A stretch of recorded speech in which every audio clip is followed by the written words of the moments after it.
Assalamualaikum, perkenalkan nama saya Eka Suci Prasetya. Pada kesempatan kali ini, saya akan menjelaskan materi mengenai kejurusitaan dan eksekusi. Materi yang pertama yaitu kejurusitaan. Apa itu kejurusitaan? Kejurusitaan atau jurusita berasal dari bahasa Belanda yaitu deurwaarder. Menurut KBBI, jurusita adalah pegawai pengadilan yang bertugas menyita barang-barang, serta melaksanakan semua perintah yang diberikan oleh ketua pengadilan, ketua sidang, dan panitera. Adapun jurusita pengganti adalah pelaksana tugas kejurusitaan pada pengadilan umum dan pengadilan agama yang diangkat dan diberhentikan oleh ketua pengadilan.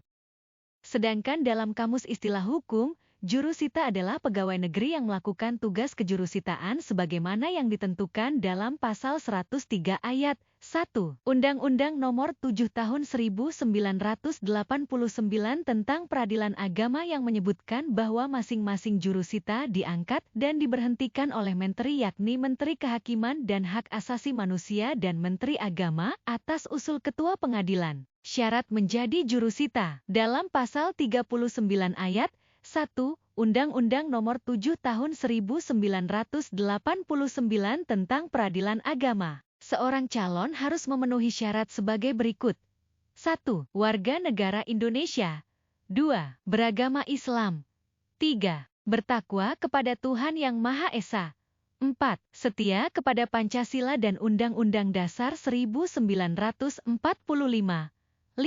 Berijazah serendah-rendahnya sekolah lanjutan tingkat atas.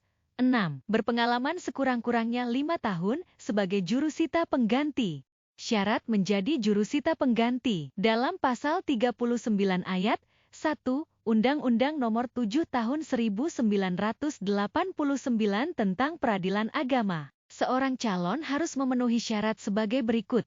1. Syarat-syarat sebagaimana yang dimaksud dalam ayat 1, huruf A, huruf B, huruf C, huruf D, dan huruf E. 2. Berpengalaman sekurang-kurangnya 5 tahun sebagai pegawai negeri pada pengadilan agama. Pasal 40 ayat 1 Undang-Undang Nomor 7 Tahun 1989 tentang Peradilan Agama menyebutkan bahwa jurusita diangkat dan diberhentikan oleh Menteri Agama atas usul Ketua Pengadilan Agama. Sedangkan jurusita pengganti diangkat dan diberhentikan oleh Ketua Pengadilan Agama. Sebelum memangku jabatan dan tugasnya, jurusita dan jurusita pengganti diambil sumpahnya menurut agama Islam oleh Ketua Pengadilan Agama. Tugas jurusita disebutkan dalam pasal 103 Undang-Undang Nomor 7 Tahun 1989, yaitu 1. Melaksanakan semua perintah yang diberikan oleh ketua sidang. 2. Menyampaikan pengumuman, teguran dan pemberitahuan penetapan atau putusan pengadilan.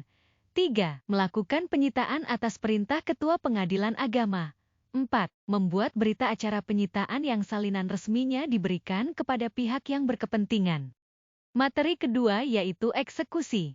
Apa itu eksekusi? Eksekusi berasal dari kata eksekuti yang berarti melaksanakan putusan hakim. Kata eksekusi mengandung makna bahwa pihak yang kalah harus mematuhi hasil keputusan secara sukarela atau dapat dipaksakan dengan bantuan hukum. Tindakan eksekusi merupakan upaya untuk melaksanakan putusan pengadilan yang telah memperoleh kekuatan hukum tetap. Asas eksekusi.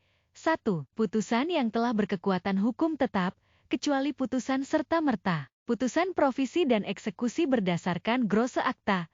2. Putusan tidak dijalankan secara sukarela. 3. Putusan mengandung amar condemnatoir atau menghukum. 4.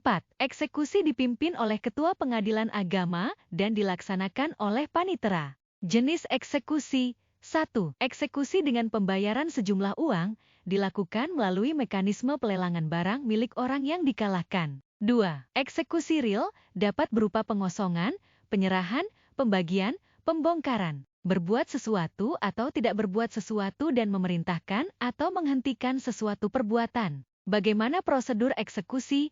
A. Pemohon mengajukan permohonan eksekusi dan mekanismenya, sebagaimana yang telah diatur dalam Pola Bindalmin dan peraturan terkait. B. Ketua Pengadilan Agama menerbitkan penetapan untuk Aan Maning. yang berisi perintah kepada jurusita supaya memanggil termohon eksekusi untuk hadir pada sidang Anmaning. Jurusita atau jurusita pengganti memanggil termohon eksekusi. D. Ketua Pengadilan Agama melaksanakan Anmaning dengan sidang insidentil yang dihadiri oleh ketua, panitera, dan termohon eksekusi. Dalam sidang Anmaning tersebut, 1. Seyogyanya pemohon eksekusi dipanggil untuk hadir. 2. Ketua Pengadilan Agama menyampaikan peringatan supaya dalam tempo 8 hari setelah peringatan, termohon eksekusi melaksanakan isi putusan.